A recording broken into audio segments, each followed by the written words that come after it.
This is the Peter Pan story, roughly speaking. Peter Pan is this magical boy.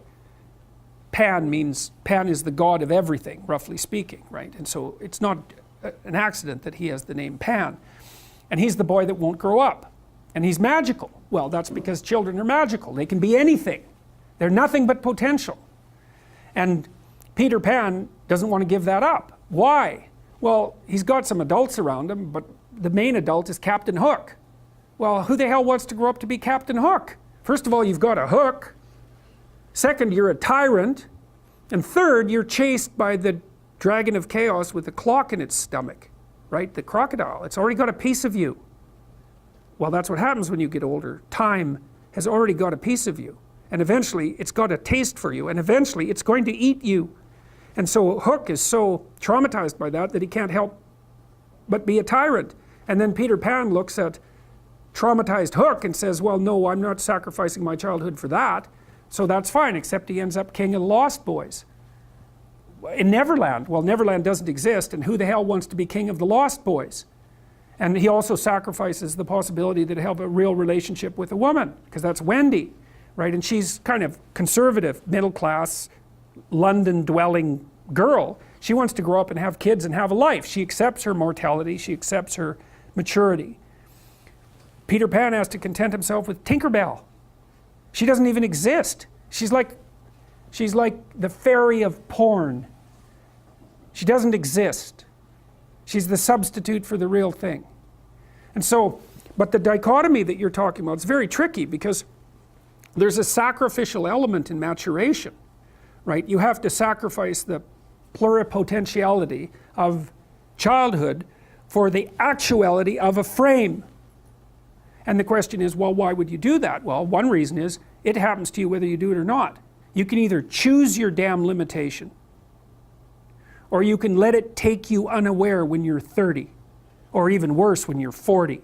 And then that is not a happy day. And I see people like this, and I think it's more and more common in our culture, because people can put off maturity without suffering an immediate penalty. But all that happens is the penalty accrues. And then when it finally hits, it just wallops you, because when you're 25, you can be an idiot. It's no problem. Even when you're out in a job search, it's like, well, you don't have any experience and you're kind of clueless. It's, yeah, you're young, it's no problem. That's what young people are like, but they're full of potential. Okay, well, now you're the same person at 30. It's like people aren't so thrilled about you at that point. It's like, what the hell have you been doing for the last 10 years? Well, I'm just as clueless as I was when I was 22. It's, yeah, but you're not 22. You're an old infant, right? And that's an ugly thing, an old infant. So part of the reason you choose your damn sacrifice, because the sacrifice is inevitable, but at least you get to choose it. And then there's something that's even more complex than that in some sense, is that the problem with being a child is that all you are is potential, and it's really low resolution. You could be anything, but you're not anything. So then you go and you adopt an apprenticeship, roughly speaking, and then at least you become something. And when you're something, that makes the world open up to you again. Like if you're a really good plumber, then you end up being far more than a plumber, right? You end up being a good employer. Not that plumbers, I'm not putting plumbers down. It's like more power to plumbers. They've saved more lives than doctors. So, hygiene, right? So, if you're a really good plumber, well, then you have some employees, you run a business, you train some other people, you enlarge their lives, you're kind of a pillar of the community, you have your family. Once you pass through that narrow training period, which narrows you and constricts you and develops you at the same time, then you can come out the other end with a bunch of new possibility at hand. And Jung talked about that. He thought that part of the proper path of development in the last half of life was to rediscover the child that you left behind as you were apprenticing. And so then you get to be something and regain that potential at the same time.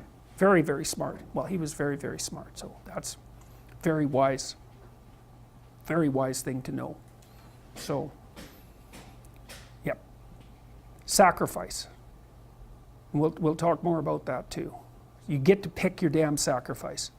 That's all. You don't get to not make one. You're sacrificial whether you want to be or not. That's a good thing to know as well. So even though it's rather, it's a rough thing to figure out.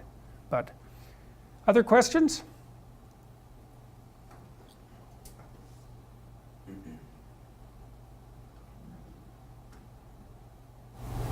I have one if no one else. Okay.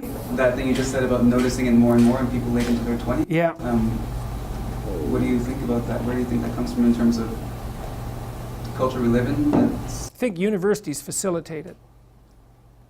Because you can go to university to not be something instead of going to university to be something. And it's Pleasure Island.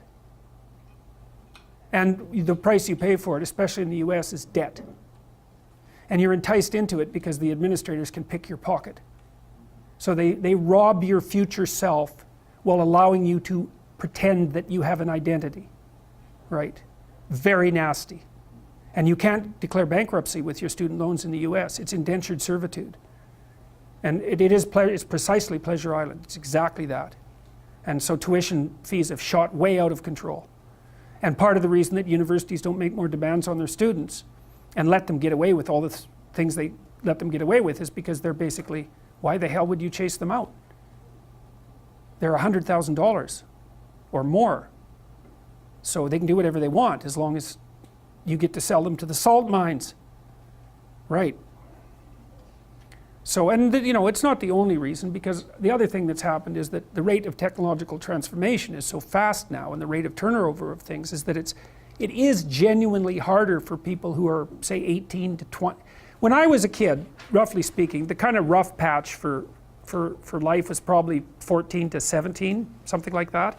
Now I think it's 18 to 25, something like that. And I think the reason for that is that all the jobs that the bloody hippies complained about being doomed to in the 1960s have now disappeared. Their problem was, oh my God, I'm going to go have to work for a corporation and get a salary for the rest of my life.